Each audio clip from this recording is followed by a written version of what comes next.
வெங்காயம் நல்லா காஞ்சிருச்சு. நம்ம வெங்காயம் சேர்த்துக்குருவோம்.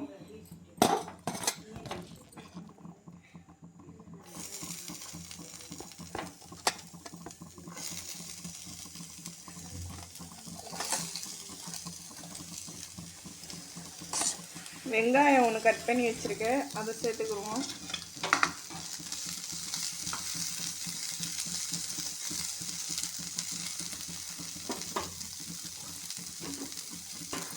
எண்ணெய் ஒரு ஸ்பூன் ஆட் பண்ணிக்கிறேன்.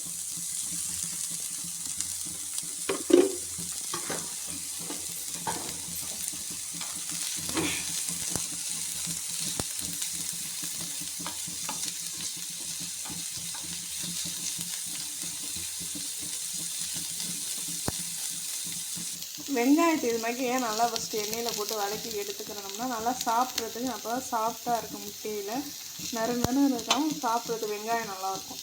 அடுத்தது வெங்காயம் நல்லா வதங்கிடுச்சு. நான் பச்சை மிளகா சேர்த்துக்கிறேன்.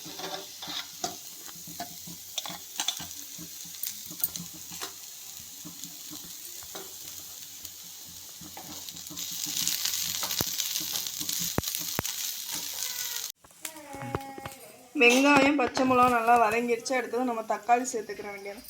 தக்காளி சேர்த்துக்கிறேன்.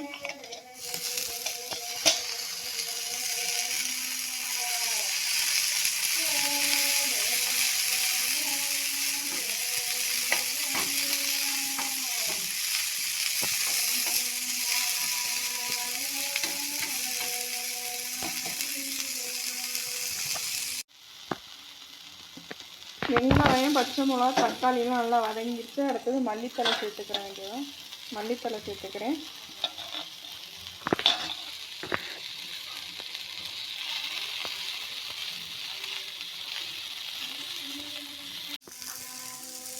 இது மாதிரி நம்ம செஞ்சு சாப்பிட்டோம்னா நல்லா சாப்பிட்றதுக்கு நல்லா டேஸ்ட்டாக இருக்கும். சாப்பிட்றதுக்கு நல்லா இருக்கும். நீங்களும் இது மாதிரி செஞ்சு பாருங்கள். முட்டை பொரிச்சு இது மாதிரி ஃபஸ்ட்டு வெங்காயம் தக்காளிலாம் வதக்கிட்டு அது மாதிரி செஞ்சு சாப்பிட்டீங்கன்னா நல்லா டேஸ்ட்டாக இருக்கும். நல்லா எல்லாம் வெங்காயம் எல்லாம் வதங்கிட்டு நீ ஒரு பிளேட்டில் நம்ம மாற்றி எடுத்துக்க வேண்டியது.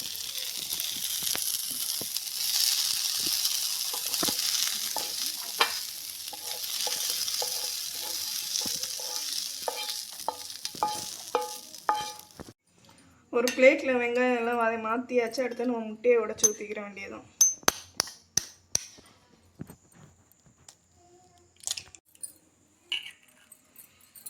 நல்லா கலக்கி விட வேண்டியது.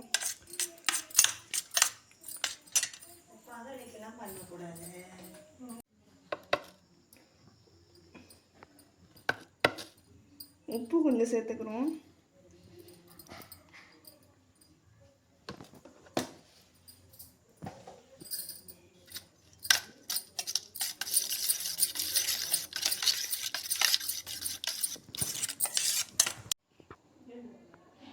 உப்பு போட்ட அப்புறம் நல்லா கலக்கிக்கிற வேண்டியதான்.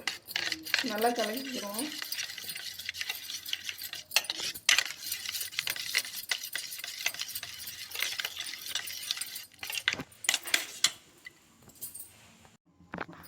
திரும்ப அடுத்து நம்ம கடாயை நல்லா சூடு பண்ணியாச்சு. கடாயை நல்லா சூடாகிடுச்சு. அடுத்து நம்ம கலக்கி வச்சுருக்க முட்டையெல்லாம் அதில் ஊற்றிக்கிற வேண்டியது.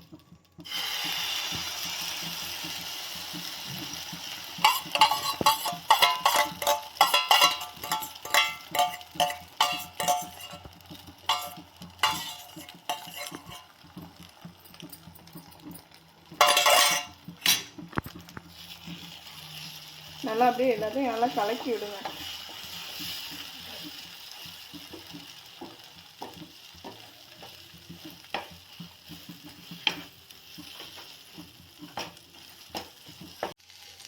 நமக்கு தேவையான முட்டை பொரியல் ரெடி ஆயிடுச்சு. இந்த வீடியோ உங்களுக்கு பிடிச்சிருந்தா லைக் பண்ணுங்கள், ஷேர் பண்ணுங்கள், கமெண்ட் பண்ணுங்கள். அடுத்தடுத்து தொடர்ந்து வீடியோ பாருங்கள். நாங்கள் டிஃப்ரெண்டான வீடியோ போடுறோம். சப்ஸ்கிரைப் பண்ணிடுங்க.